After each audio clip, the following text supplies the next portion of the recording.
नमस्कार दोस्तों। आज की कड़ी में आगे बढ़ते हुए एक बहुत महत्वपूर्ण आज का तथ्य है। तथ्य तो सारे ही महत्वपूर्ण चल रहे हैं, किसी को कोई अच्छा लगता है, किसी को कोई अच्छा लगता है।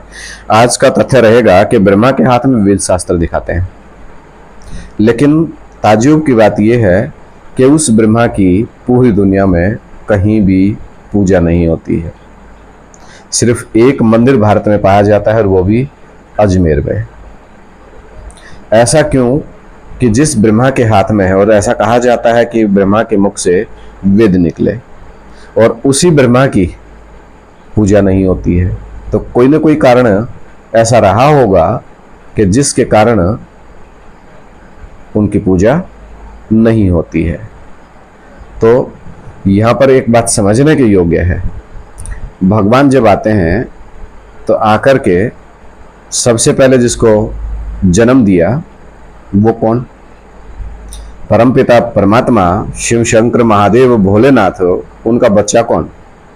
गणेश। गणेश की गर्दन काटना वो भी बात बराबर है, और ब्रह्मा के मंदिर न बनना भी बात बराबर है। तो आप इस चीज का थोड़ा सा मनन चिंतन मंथन करें कि उसकी गर्दन क्यों उतारी। उसकी गर्दन इसलिए उतारी कि जब पार्वती मैया स्नान कर रही थी, कौन सा स्नान? ये पानी वाला स्नान नहीं, ज्ञान जल में भगवान ज्ञान सुना रहे थे। अमर कथा किसने सुनाई? भगवान ने पार्वती को सुनाई ना। तो जब वो ज्ञान स्नान कर रही थी, यानी कि भगवान जिसको ज्ञान स्नान कर रहे थे, तो दरवाजे पे कौन खड़ा? जब भोलेनाथ आते हैं और माता जी अंदर स्नान करने के लिए तैयार हैं, तो दरवाजे पे कौन खड़े? गणेश जी खड़े थे। बाल गणेश, छोटा बच्चा।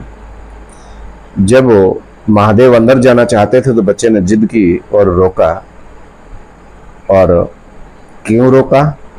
रोकने का सबसे बड़ा कारण है कि वो अपने पिता को नहीं पहचानता था। वो बच्चा अपनी माता को तो जानता था, लेकिन पिता को नहीं पहचानता था। तो महादेव ने गुस्से में आकर के उसकी गर्दन उतार दी। तो ये सिर्फ एक कहावत है, वैसे तो एक ढंग है समझाने का।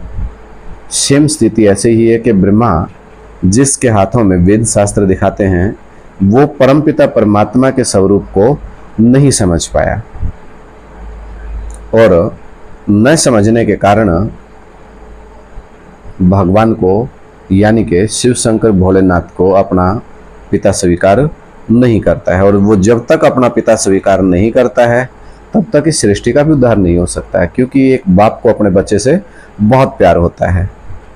तो परमपिता परमात्मा जब कलयुग के अंत में आते हैं तो सबसे पहले अपने बच्चे को ही उठावेंगे। बच्चे तो उसकी सारी दुनिया है, लेकिन पहला बच्चा तो ब्रह्मा का हो या गणेश का हो। तो वो बच्चा अपने पिता को जितना लेट समझता है, उतना ही सृष्टि में परमपिता परमात्मा की प्रत्यक्षता भी लेट होती चली जाती है। तो साथियों, इस बात को, तथ्य छोटा सा है लेकिन बहुत गहरी बात है जो आपको समझनी चाहिए। और कहते हैं विष्णु की नाभि से ब्रह्मा निकला। तो जब विष्णु की नाभि से ब्रह्मा निकला तो विष्णु तो पहले यही होगा ना। विष्णु कहते हैं पति पत्नी जब एक घी खिचड़ी होकर के रहे, उसको बोलते हैं विष्णु। यानी कि लक्ष्मी नारायण स्वरूप जब दोनों इकट्ठे हो जावे, दोनों विष्णु स्वरूप हो जावे, दोनों में एक रूपता हो, तो उसको बोलते हैं विष्णु स्वरूप। तो विष्णु स्वरूप जो इस सृष्टि में सदा काल वैष्णवी शक्ति कौन है? जो इस दुनिया में भारत माता का पाठ बजाती है। आप कह सकते हैं मीराबाई। और जो जोहर करने वाली आपको दिखाते हैं, कई पत्नियां ऐसी हुई कि जिन्होंने जोहर कर लिया, किसी मुस्लिम को हाथ नहीं लगाने दिया। वो पवित्र माताएं, वो पवित्रता की देवियां हैं। तो उसका वर्ण है कि वरुण तो वरुण शंभु वरुण वरना रहूं कुंवारी। तो वो पवित्र माता हमारी किसके साथ रहेगी? भारत के साथ। भारत माता है। लक्ष्मी कहें तो अपने नारायण के साथ। तो अंतिम जन्म तक भी जब इस सृष्टि का अंत आ जाता है वो दोनों साथ साथ रहते हैं। तो उनकी नाभि का मतलब बुद्धि रूपी पेट से, नाभि कहाँ होती है? पेट में। तो बुद्धि रूपी पेट से कहेंगे, इस नाभि से नहीं, बुद्धि रूपी पेट से जो विष्णु हैं उनके पेट से ब्रह्मा की उत्पत्ति हुई। और जो परमपिता परमात्मा ने वो अपने बच्चे को ज्ञान दिया उस ज्ञान से, लेकिन वो उनको समझने में लेट कर जाता है। कृष्ण भगवान को दिखाते हैं ना कि दो माताएं थी, कौन सी? देवकी और यशोदा। एक से जन्म लेता है, एक ने पालना की, तो बेचारा रहा तो माताओं के पास, बाप को लेट पहचानता है। इसलिए हमें अपने बाप का नाम रोशन करना चाहिए, लेकिन वो बच्चा अपने बाप को ही नहीं जान पाया। अगर जान पाया तो फिर उसने क्या गलती की? उन माताओं का पति बन करके बैठ गया। वो माताएं कौन है? गीता माता है, श्रीमद् भगवत गीता है वो गीता माता है। फिर उस माता का पति बन करके बैठ गया। बाप बुप को तो मैं मानता नहीं, लेकिन अगर कोई भगवान इस दुनिया में है तो ब्रह्मा को वहम हो गया, भ्रम हो गया कि मैं ही भगवान हूं।